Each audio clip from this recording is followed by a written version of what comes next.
Hi there. After 4 weeks of traveling through Vietnam, I am back in Germany. You know, that boring country with unfriendly, grumpy people.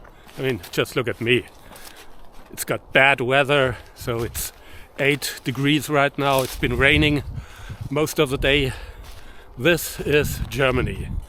And that makes me a little bit concerned about my YouTube channel, because my vlogging in Vietnam was quite successful. I doubled my number of viewers, my number of subscribers. I had plenty of views. I had lots of positive comments, and I'm not sure if that will continue if I am doing videos in Germany and other parts of Europe in the next time. And I know that other travel vloggers have made the same experience. So most people are for some reason interested in videos, in vlogs about non-European, non-Western countries, while vlogging in countries in Europe or maybe Northern America are not that successful. Yeah. What am I going to do? Well, I don't think it has to be that way. And actually, that's my kind of next mission in my YouTube channel, that I am trying to show that there are exciting, fascinating places in Germany, in other parts of Europe, where I'm going to travel in the next time as well. In the next couple of videos, including this one, I am also going to do some comparisons between what I experienced in Vietnam and how it's different in European countries. So one goal of my trip to Vietnam was not only to understand this culture better, this country, find out how it works. It was also very important for me to get a different view on Europe, to get a different perspective. And this is something I think more people should do, especially maybe politicians. Before I come to the main point of this video and explain one of the things that I have been missing most in Vietnam, and which is actually quite easily available here in most European countries, let me once again point out how important I find traveling. So when I look back and ask myself, where did I learn most of the really important things?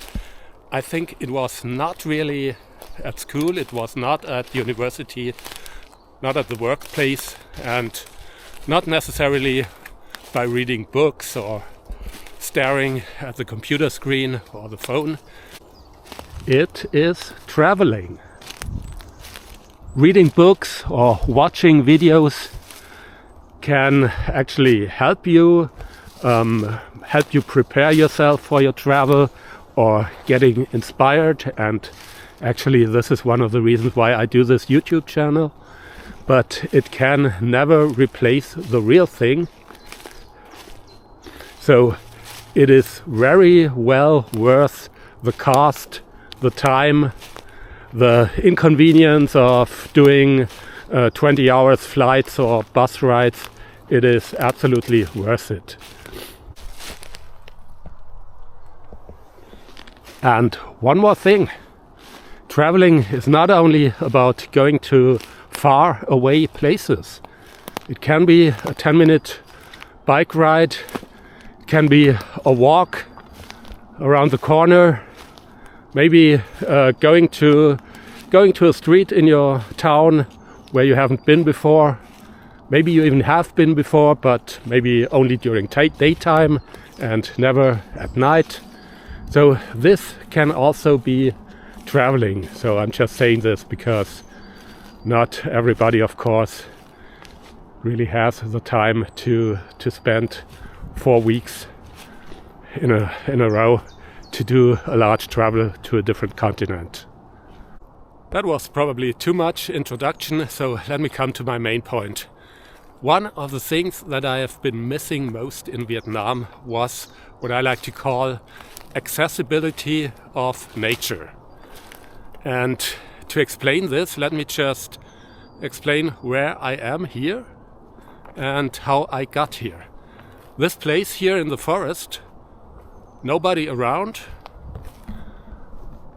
is a 10-minute bike ride from my home. And you can see there are paths everywhere. There is a network of trails and roads, so you can get anywhere here in the forest. And I am not really living in the countryside, I need to say that. This is about, maybe another 30 minutes bike ride away from Germany's third largest city, Munich. 1.5 or so million inhabitants. So this is not countryside. And in Vietnam, at least it was my experience that this is not that easy. So when you are, for example, in Saigon, somewhere in the center of Saigon, to get to a place like that, I don't know, it will take you about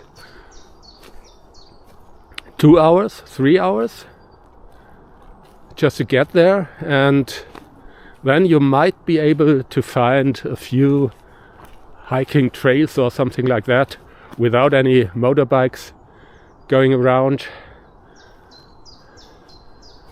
And this is really something I would be missing if I would live in Vietnam permanently.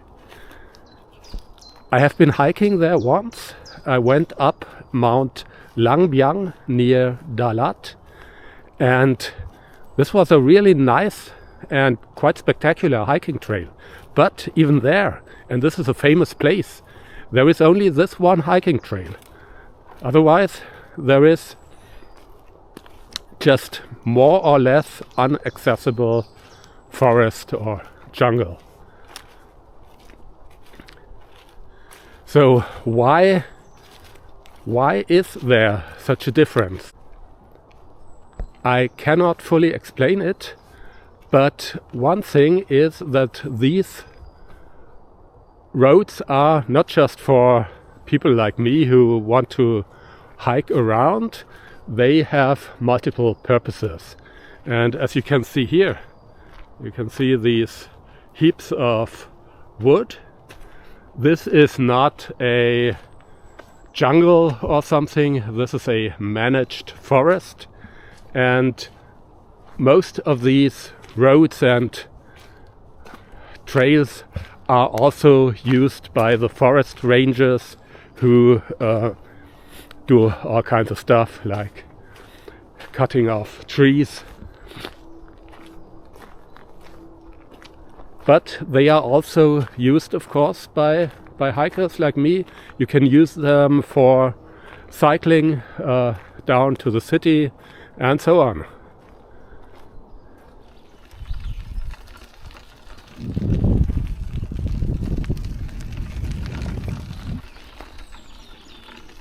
Going back home.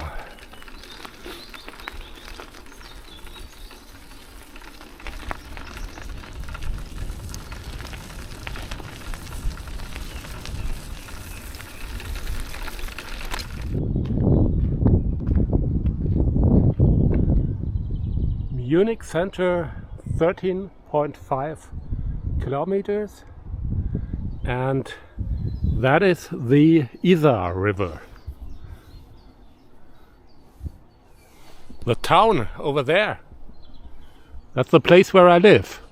Well, I have to say I don't live in one of these fancy houses at the river, but still it is quite nice to live there.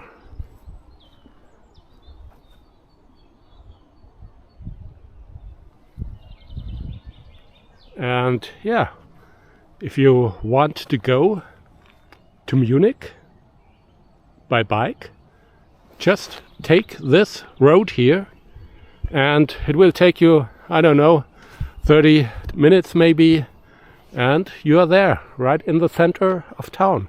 And there is another road, just like this one, on the other side of the river.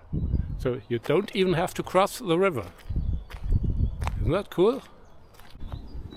Just noticed that this is the place where the old ferry over the river was. Before there were bridges. So the first bridge here has been built somewhere in the 1950s, and before that the only way to cross the Isar river was this ferry, which of course is no longer working.